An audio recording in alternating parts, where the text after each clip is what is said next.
Hello yes welcome to Suman TV. Present నేనున్నాను treatment range హాస్పిటల్లో.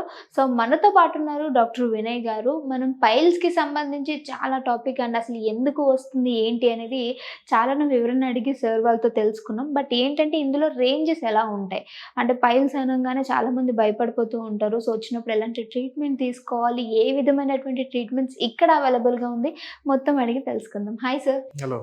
నార్మల్గా ఏంటంటే పైల్స్ అనగానే అందరికీ స్టార్టింగ్ అసలు ఎక్కడ మిస్టేక్ చేస్తున్నాము అంటే ఎందుకు అసలు రావడానికి రీజన్ ఏంటి, లైఫ్ స్టైల్ ఏమైనా మోడిఫికేషన్స్ వల్ల రావచ్చా? సో ఇలాంటి డౌట్స్ ఉంటే ప్లీజ్ ఈరోజు ఒక చిన్న ఎక్స్ప్లెనేషన్ సార్. పైల్స్ అంటే మనం ఏంటంటే ఇంగ్లీష్లో మనం సైంటిఫిక్ లాంగ్వేజ్లో తెలుసుకోవాలంటే హిమరాయిడ్స్ అంటాము, అండ్ తెలుగులో మనం హర్షమూలలు అని అంటాము. యూజువల్గా ఎందుకు వస్తాయి అంటే కొన్ని ఎక్కువ శాతం మన ఫుడ్ హ్యాబిట్స్ వల్ల ఉంటాయి, అండ్ లైఫ్ స్టైల్. మళ్ళీ ఎక్కువ ఈ మధ్యలో చాలా మంది ఏంటంటే నైట్ లైఫ్కి అలవాటు పడుతున్నారు. కొంతమంది నైట్ డ్యూటీస్ తప్పక చేస్తున్నారు. దానివల్ల బాడీ నిద్ర డిస్టర్బ్ అవ్వడము, బాడీలో మెటబాలిజం డిస్టర్బ్ అవ్వడము, దానివల్ల మోషన్ ఫ్రీగా లేకపోవడము ఫస్ట్ రీజన్. ఇంకోటి కాన్స్టిపేషన్. కొన్ని మెడికల్ కండిషన్స్లో మనకి పైల్స్ వచ్చే ఛాన్సెస్ ఉంటాయి. ఏంటంటే థైరాయిడ్ ప్రాబ్లం ఉన్న మనకి కాన్స్టిపేషన్ వస్తుంది, దానివల్ల కూడా పైల్స్ తయారవుతూ ఉంటాయి. సో అంటే దీన్ని ఎలా సార్ నార్మల్గా ట్రీట్మెంట్ పరంగా చూసుకుంటే ఏ విధమైన ట్రీట్మెంట్ అనేది దీనికి ఉంటుంది అంటారు? ఇంతకుముందు ఏంటంటే మనకి పైల్స్ అంటే కొంతమంది ఆయుర్వేదిక్ ట్రీట్మెంట్ అని వెళ్ళే వాళ్ళు, లేకపోతే మనకి పైల్స్ క్లినిక్లని చిన్న చిన్న టెంట్స్ లాగా వేసుకొని అక్కడికి వెళ్ళి ట్రీట్మెంట్ చేయించుకోవడము చేస్తూ ఉండేవాళ్ళు. కాకపోతే వాటి వల్ల ఏమవుతుందంటే వాళ్ళు కట్ చేసేవాళ్ళు, ఆ పైల్స్ని కట్ చేసేవాళ్ళు. దానివల్ల మనకి మోషన్కి వెళ్ళే ఆ రంధ్రం అనేది ఇంకా మూసుకపోయేది, స్టెనోసిస్ అంటాం, కాంప్లికేషన్. ఓకే. సో మనం చేసే ట్రీట్మెంట్ ఏంటంటే లేటెస్ట్ అడ్వాన్స్డ్ ట్రీట్మెంట్, అది కూడా మనం లేజర్ తోటి చేస్తాం. లేజర్ తోటి చేస్తాం. Okay sir. గర్ల్స్ ని చూసుకుంటే అమ్మాయిల్లో ఈ ప్రాబ్లం చెప్పాలన్నా సరే చాలా ఎక్కువ ఇబ్బంది పడిపోతూ ఉంటారు. సో అంటాము ఇంత సిగ్గుగా అట్లా ఉంది నాకు, నేను చెప్పలేను, హస్బెండ్ కూడా షేర్ చేసుకోలేని విషయం అంటూ ఉంటారు. సో అమ్మాయిల్లో కూడా ఈ మధ్య ఎక్కువ వస్తుంది అనే ఒక పాయింట్ అనేది వినిపిస్తూ ఉంది. సో ఎందుకు సార్ వీళ్ళు ఎందుకు ఎఫెక్ట్ అవుతూ ఉంటారు? యూజువల్గా ఏంటంటే ఫిమేల్స్లో ప్రెగ్నెన్సీలో మనకి ఈ పైల్స్ తయారయ్యే ఛాన్సెస్ ఎక్కువ ఉంటాయి. ఎందుకంటే ప్రెగ్నెన్సీ టైంలో మనం కొన్ని హార్మోన్స్ ప్రభావం వల్ల మన బాడీలో బ్లడ్ మెటబాలిజం అనేది కొంచెం మారుతుంది అన్నమాట. దానివల్ల మనకి ఆ ప్రెగ్నెన్సీ టైంలో కొంతమందికి కాన్స్టిపేషన్ వస్తుంది, అండ్ కొంతవరకు ఆ రక్తనాళాలు కింద ఉండే రక్తనాళాలు అనేవి మనకి ఉబ్బుతాయి అన్నమాట. సో టెంపరీగా కొంతమందిలో ఏంటంటే ఒక 50% మందిలో ప్రాబ్లం టెంపరీగా ఉంటుంది. అంటే ప్రెగ్నెన్సీ టైంలో వచ్చి మళ్ళీ డెలివరీ అయిపోయినాక ప్రాబ్లం తగ్గిపోతుంది. ఇంకొంతమందిలో ఏంటంటే ప్రెగ్నెన్సీ టైంలో ఈ పైల్స్ లేదంటే ఆ ఫిజర్ అనేవి వచ్చేసి అవి తర్వాత ఇక అట్లే కంటిన్యూ అవుతూ ఉంటాయి. సో వాళ్ళకి ట్రీట్మెంట్ చేసుకోవడం మంచిది. అంటే మనకి ప్రాబ్లం అనిపించినప్పుడు డాక్టర్ని కన్సల్ట్ అవుతే మనకి కరెక్ట్ సొల్యూషన్ అనేది దొరుకుతుంది. ఓకే. ప్రెగ్నెన్సీ టైంలో అన్నారు కాబట్టి సార్, ప్రెగ్నెన్సీ టైంలో వచ్చి తర్వాత ఆఫ్టర్ డెలివరీ పోయిన వాళ్ళు కూడా ఉంటారా?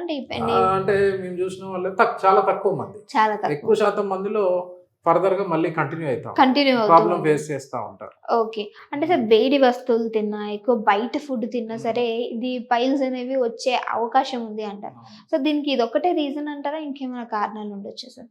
ఏంటంటే సరిగా వాటర్ తీసుకోకపోవడము, లేకపోతే మనము కూర్చున్న ప్లేస్లో ఎక్కువసేపు అలాగే కూర్చోవడము, ఫిజికల్ యాక్టివిటీ సరిగా లేకపోవడము, బయట మనం జంక్ ఫుడ్ కానీ ఫాస్ట్ ఫుడ్ వీటి వల్ల కూడా మనకి మెయిన్గా మోషన్ ఫ్రీగా ఉండదు. దాంతో మనకి పైల్స్ ఇవన్నీ తయారవుతా ఉంటాయి. ఓకే. లైక్ కాన్స్టిపేషన్ వల్ల మనకి ఇవన్నీ ఇబ్బందులు వస్తాయి. ఓకే. అంటే కాన్స్టిపేషన్ ని కంట్రోల్ చేసుకోవాలి అంటే ఎలా సార్ మరి? మనం తీసుకునే ఫుడ్లో మనం ఎక్కువ కొంచెం జాగ్రత్తలు తీసుకుంటే సరిపోదు. ఏంటంటే ఫైబర్ డైట్ ఎక్కువ తీసుకోవాలి. ఏంటంటే ఆకుకూరలు, కాయగూరలు అండ్ ఫ్రూట్స్, మనకి ఫైబర్ కంటైనింగ్ ఫ్రూట్స్ ఎక్కువ తీసుకుంటే మనకి కాన్స్టిపేషన్ ప్రాబ్లం ఉండదు. అండ్ వాటర్ కూడా ఎక్కువ తీసుకోవాలి, అండ్ సరిపడా నిద్ర సరిపడపోవాలి. కొద్దిగా ఈ life style changes, physical activity, walkings అవి కూడా చేస్తే మనము ఈ మలబద్ధకం లేదంటే కాన్స్టిపేషన్ని మనం అవాయిడ్ చేయొచ్చు. Okay sir. మీరు ఇందాకే అన్నారు బయట కొంచెం చెట్ల మందులు ఇలాంటివి యూస్ చేసేవాళ్ళు అని చెప్పి, అంటే ఇప్పటికీ వాడేవాళ్ళు కూడా ఉన్నారు సార్? ఇప్పటికీ వాడేవాళ్ళు ఉన్నారు. ఎందుకంటే మనకు వచ్చే పేషెంట్స్లో ఒక సగం మంది ఆ ట్రీట్మెంట్స్ అన్ని చేయించుకొని ప్రాబ్లం క్లియర్ అవ్వక ఇంకా నరకం లాంటి పెయిన్ ఇవన్నీ అనుభవిస్తూ మళ్ళీ మన దగ్గరకు వస్తుంటారు. సో అలాంటి వాళ్ళకి కూడా మనం మళ్ళీ ట్రీట్మెంట్ చేసి వాళ్ళకి మంచి లైఫ్ అంటే మళ్ళీ ప్రాబ్లం లేకుండా చేస్తూ ఉంటాం. ఓకే. అంటే సార్ దానివల్ల మళ్ళీ మనం ఇలా ట్రీట్మెంట్ చేస్తున్నప్పుడు ఏం ప్రాబ్లమ్ ఉండదంటారా? ఏంటంటే మనకి కొంచెం హీలింగ్ గానీ, రికవరీ కొంచెం డిలే అవుతది. కాకపోతే రిజల్ట్స్ మనము 100% ఉంటుంది. బట్ చేస్తాం. డిలే అవుతుంది అంటారు. అంతే. అంటే వాళ్ళు తీసుకునే మెడిసిన్ ఏదైతే చెట్ల మందు ఉందో, మన నుంచి మెడిసిన్ వేరు ఉంటుంది. అవును. సో రెండిటి వల్ల వాళ్ళకేమైనా ఫర్దర్‌గా ఫ్యూచర్‌లో ప్రాబ్లమ్ ఉంటుందంటారా? యూజువల్‌గా ఏంటంటే కింద మనం కొన్ని రకాల ఆయుర్వేదిక్ గాని, చెట్ల మందులు ఈ ఆయింట్‌మెంట్‌లు అవి పెడితే ఏమవుద్దంటే అక్కడున్న స్కిన్ మనకి చెడిపోతదనమాట. హెల్తీగా ఉండదు. సో కొన్నిసార్లు ఏంటంటే మనం సర్జరీ చేద్దామన్నా అది కొంచెం మానినాక అంతా హెల్తీగా అయినాక చేయడానికొస్తది. సో కొన్ని రోజులు మళ్ళీ ఆగాల్సొస్తది. So okay. కొన్ని డేస్ తర్వాత మళ్ళీ మనము అంటే అప్పటి వరకు వాళ్ళని ట్రీట్ చేస్తూ ఉండాలి. ట్రీట్ చేస్తాం. ట్రీట్ చేస్తూ ఉండాలి అంటారు. Okay sir. మన దగ్గర ఎలాంటి ట్రీట్మెంట్స్ అవైలబుల్‌గా ఉన్నాయి పైల్స్ ఉన్నవాళ్ళు? మన దగ్గర మనం ఏంటంటే ట్రీట్మెంట్ మనం లేజర్ తోటి చేస్తాం. ఏంటంటే మనకి ఈ ప్లేస్‌లో వచ్చేవి మనం ఇంటర్నల్ హిమరాయిడ్స్ అంటాము. అండ్ బయట వచ్చే వాటిని ఎక్స్టర్నల్ హిమరాయిడ్స్ అంటాం. సో మనం ఏంటంటే ఆ ఉబ్బిన రక్తనాళాన్ని లేజర్ తోటి మనము అబ్లేషన్ అంటాం. కాల్ చేస్తాం. యూజువల్‌గా ఏంటంటే పైల్స్ మనకి 4 గ్రేడ్స్ ఉంటాయి. 1, 2, 3, 4 మనం ఏంటంటే మనకి 1, 2, 3 వరకు లేజర్ పనిచేస్తుంది. మనము 3 అంతకంటే 4 లేదంటే ప్రొలాప్స్ ఇంటర్నల్ హిమరాయిడ్స్ కానీ బాగా ప్రొలాప్స్డ్ ఎక్స్టర్నల్ అట్లా ఉన్నా కానీ మనం ఏంటంటే లేజర్ కంటే ఇంకా అడ్వాన్స్డ్ స్టాప్లర్ అంటాం. సో ఆ స్టాప్లర్ ప్రొసీజర్ చేస్తాం. అది కూడా కంప్లీట్లీ పెయిన్ ఏమి ఉండదు. ఫాస్ట్ రికవరీ ఉంటుంది. సో పేషెంట్ 1-2 డేస్ రెస్ట్ తీసుకొని మళ్ళీ ఇమీడియట్‌గా వర్క్‌కి రీస్టోర్ ఓకే. మన దగ్గర కూడా ఉందా సార్? మన దగ్గర ట్రీట్మెంట్ మనం అవైలబుల్ చేస్తాం ఉందా? 100%. సార్ మీరు ఇందులో గ్రేడ్స్ అని మాట్లాడుతున్నారు. సో అంటే ఏ గ్రేడ్ ఎక్కడి నుంచి స్టార్ట్ అవుతుంది పెయిన్ అనేది ఎక్స్‌ప్లెయిన్ చేయగలరా? ఏంటంటే మనము గ్రేడ్ 1లో మనకి బయటికి సిమ్టమ్స్ ఏమి తెలీదు ఎక్కువ. కొంతమందికి ఏంటంటే కొంచెం బ్లీడింగ్ ఉంటే ఉండొచ్చు. పైల్స్ మనకి బయటికి ఏమీ రావు. గ్రేడ్ 2లో ఏమవుతాయంటే లోపటి నుంచి మనకి మ్యూకోజల్ ప్రొలాప్స్ అనేది అది బయటికి వచ్చి మళ్ళీ మనం మోషన్ వెళ్ళిపోయినాక లోపలికి వెళ్ళిపోతూ ఉంటుంది. ఓకే. సో ఈ దాంట్లో కూడా పేషెంట్స్కి ఎక్కువ నొప్పి కానీ కొన్నిసార్లు రక్తం పడడం మోషన్ వెళ్తుంటే.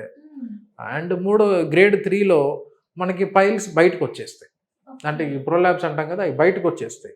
సో మళ్ళీ ఆ పేషెంట్ ఏం చేస్తారంటే వాటిని ఫింగర్ తోటి పుష్ చేస్తే లోపలికి వెళ్ళిపోతూ ఉంటాయి.